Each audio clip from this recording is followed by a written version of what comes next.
Yo, Tonyo, we me do bena mesia me va gben kefe avala ji nko nyenye dem ne nya me ne va mo jija pa na subscribe like man na ma video kula me no we ele vevere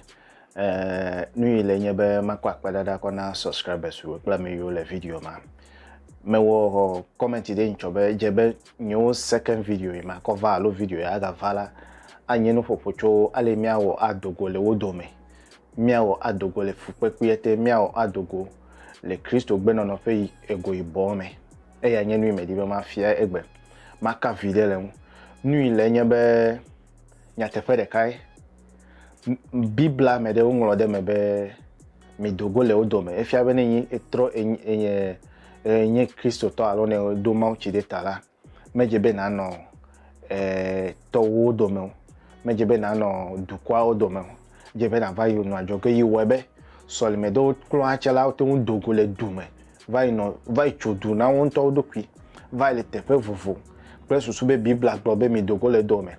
mega du boko no fe nu mega do afakala fe nu mega do funu fe nu iwo be o de o do kwi ko dade ajoge gba be yo anu agbe ne mi ami me yo mi nye huno me were ne mi akpo pa agbe no ne mi aso pa agbe no be mi avanye Kristo towe nu me ma gbona we be egbe meje be wo ya na wo sigbo agbe esem ta meje be na wo sigbo nu yo je be na wo nye be gba wo susu me gba wo susu me na kpo be nu ka na te won pe wo susu gba jomavo tasi vovone nu gba nto ma evelia jipun pupun gbedodo de amebeble de ema cheko dade akpade etonlia enu me dibe na wo ya nyebe aleke na to anu agbe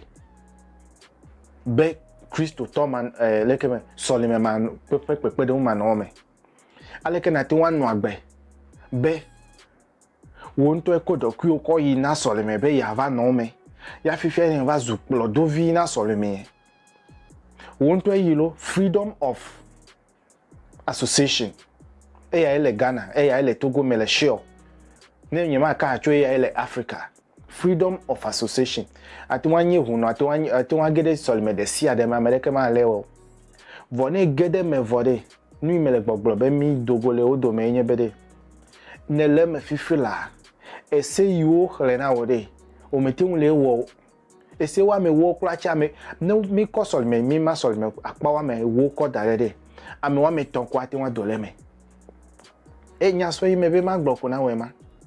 ame ton kwa te wa dole me biblia le gbogbo be de ame si do do me jude no via won ame wula onye mi ame ne na do jikude mi no via won mi ame no no do jikude mi afo won ble mi ano mi asoro won mi avio won enya me wula takokoko juma vole na we ne mi de no babla hoho me de o be ame agble de la o mi nye agble ya mi di afa mi dunu vo won de biblia me be de ne fanuku ko chaka edagble chaka mi gblebe mix cropping la Greek me de mi no yo be mix cropping ne ede agble nuku ko chaka de ayi de joma vo me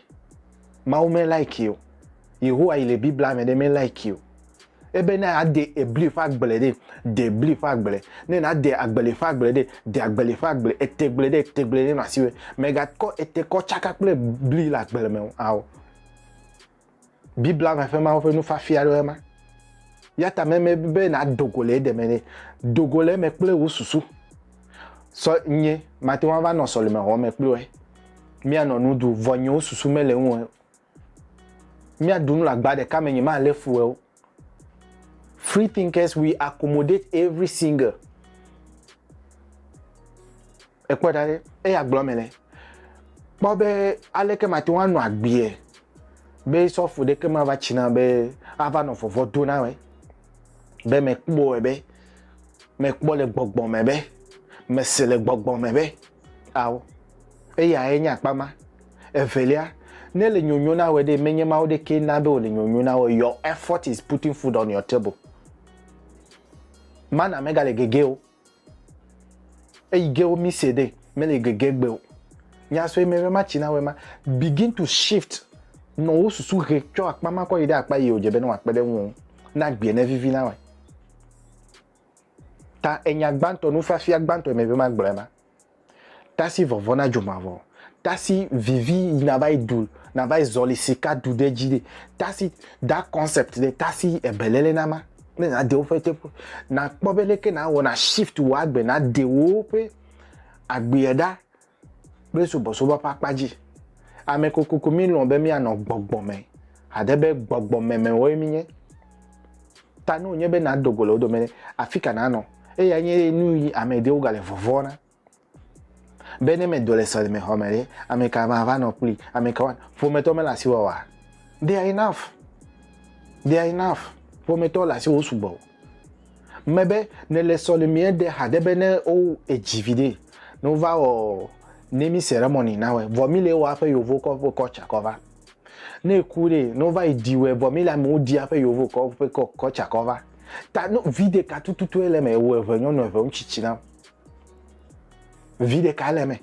e ya glomele we need to go back to that system ya me gale bloqué mia nemi le dodo vi enyemelo the change is happening. The change is happening across Africa. Me miao de deo. Joshua Maponga le fire le South Africa le fma. Amo le Kenya le fire le fma. Dr. Mumbi e no to wo. Me ya de deo amo le wo. Nyate pia de kai. When you know the truth shall set you free. Nyate pia mi le didi. E ya make boy.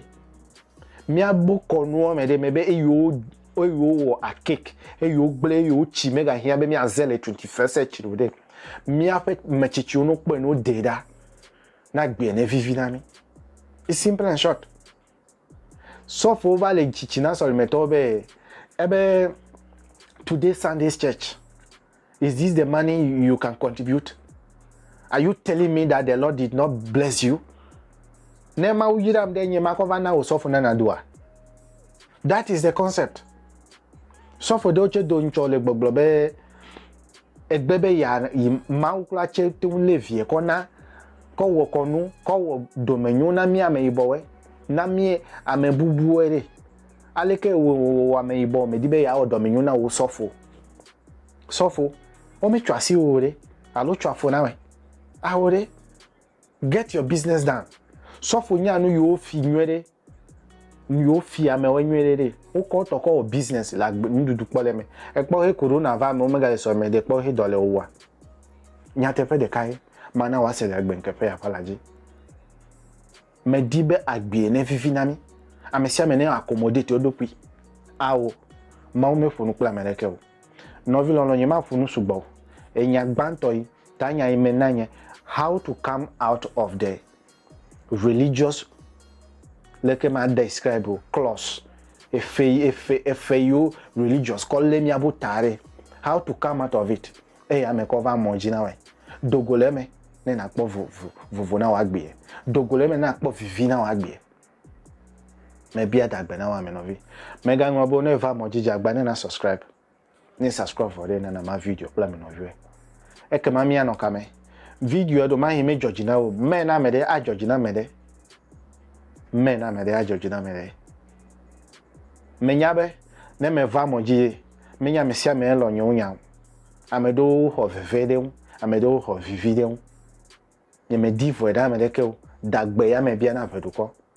mi ano ka me no vi lo we